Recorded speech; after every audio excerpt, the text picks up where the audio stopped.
अब प्रश्न संख्या 6 को देखिए, इसमें लिखा हुआ है एक रैखिक समीकरण 2x + 3y - 8 = 0 दी गई है। दो चरों में एक ऐसी और रैखिक समीकरण लिखिए ताकि प्राप्त युग्म का ज्यामितीय निरूपण जैसा कि प्रतिच्छेद करती रेखाएं हो, समांतर रेखाएं हो और संपाती रेखाएं हो।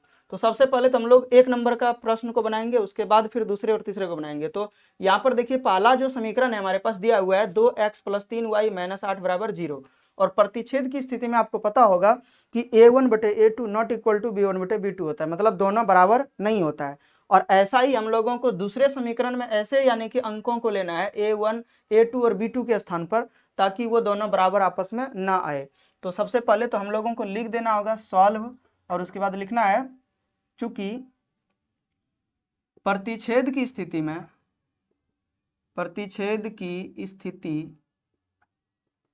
में a1/a2 not equal to b1/b2 होता है। और अगर a1/a2 not equal to b1/b2 होता है तो हम लोगों को यहाँ पर ये चीज करना है कि इस समीकरण को देखते हुए ऐसा उदाहरण लेना है ताकि ये ऐसा स्थिति ना आ जाए, मतलब ये स्थिति हो यानी कि बराबर ना हो, बराबर ना होना चाहिए। अगर बराबर हो गया तो उस स्थिति में हमारा यानी कि जो उदाहरण होगा गलत हो जाएगा। अब लिखना है एवं पहला जो समीकरण है, पहला समीकरण वो कुछ इस प्रकार से 2x + 3y - 8 = 0। अब हम लोग कुछ भी यहाँ पर दूसरा समीकरण का एग्जाम्पल ले सकते हैं, इसीलिए लिखेंगे दूसरा समीकरण। कुछ भी हम लोग ऐसा करके उदाहरण लेना है ताकि यहाँ पे ये यानी कि कंडीशन को फॉलो करें, मतलब बराबर नहीं होना चाहिए। अब देख सकते हैं कि यहाँ पर अगर 2 है तो हम लोग 4x लिख लेंगे। तो अगर यहाँ पे x का यानी कि x वाला जो चर है a1 अगर 2 है और यहाँ 4 की है, मतलब 2 गुना किए हैं, तो यहाँ 2 गुना नहीं करना है। अगर 2 गुना कर दिए तो फिर बराबर हो जाएगा, और बराबर होगा तो फिर ये प्रतिच्छेद करती रेखाएं नहीं होगी। ठीक है, तो यहाँ पर 2 गुना नहीं करना है, मतलब अगर 3 दूना 6 होता है तो 5 लिख दीजिए, 4 लिख दीजिए, या फिर 3 ही रहने दीजिए या 2 कर दीजिए, कोई दिक्कत नहीं है।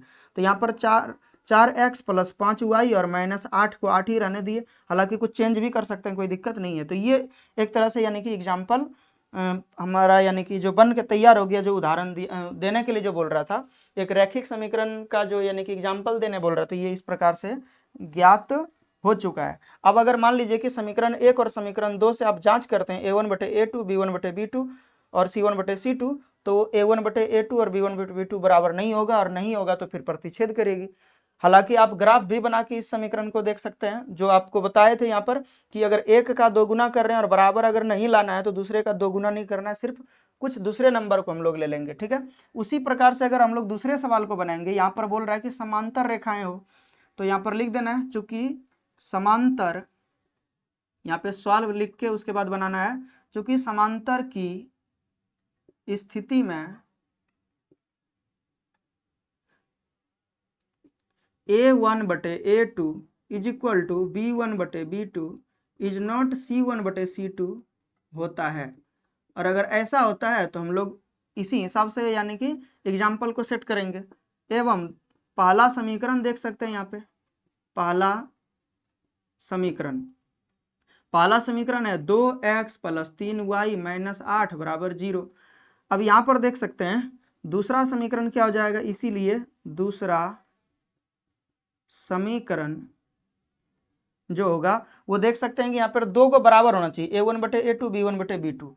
अब देखिए यहाँ पर कि अगर हम लोग यहाँ पे 2 दूना 4 करते हैं 4x, तो यहाँ पर भी 2 गुना करना होगा तब भी बराबर आएगा, तो 3 दूना 6 कर देंगे। लेकिन तीसरा बोल रहा है कि बराबर नहीं है, तो तीसरा बराबर अगर नहीं है तो 8 दूना 16 नहीं रखना है आपको, यहाँ पर 8 ही रहने देते हैं, बराबर 0।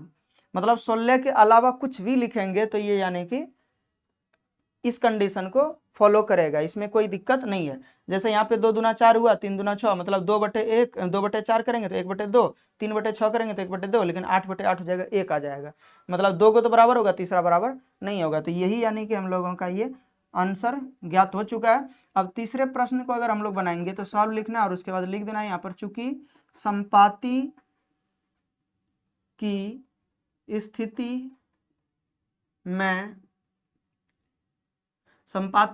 में a1/a2 = b1/b2 = c1/c2 होता है। अब इसमें तीनों अगर बराबर होता है तो हम लोग उसी हिसाब से उदाहरण को लेंगे। और यहाँ पर देख सकते हैं एवं पहला जो समीकरण है, पहला समीकरण वो दिया हुआ है 2x + 3y और -8 बराबर 0। इसीलिए दूसरा समीकरण जो हम लोग लेंगे, दूसरा समीकरण, तो दूसरा समीकरण का अगर हम लोगों को एग्जाम्पल लेना होगा तो इसमें सिर्फ 2 गुना कर देना या 3 गुना कर देना। किसी भी अंक से अगर गुना करिएगा तो सब में उसी अंक से गुना करिएगा ताकि तीनों बराबर आ जाए, ठीक है।